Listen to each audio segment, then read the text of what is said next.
ভিডিওটা দেখছেন গঙ্গাসাগরের কপিলমুনি আশ্রমের ভিডিও।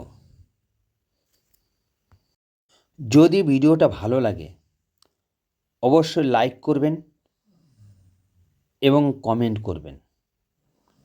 আর যদি ভিডিওটা ভালো না লাগে অবশ্যই কমেন্ট করে জানাবেন কেন ভালো লাগলো না।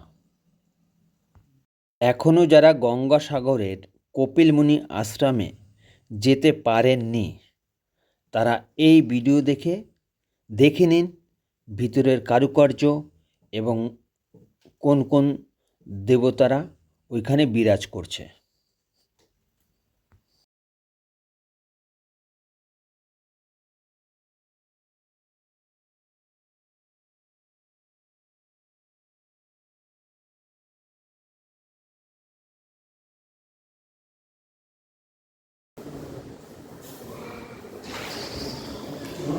এটা শিবডাঙ্গার বিশালক্ষী বনদেবী।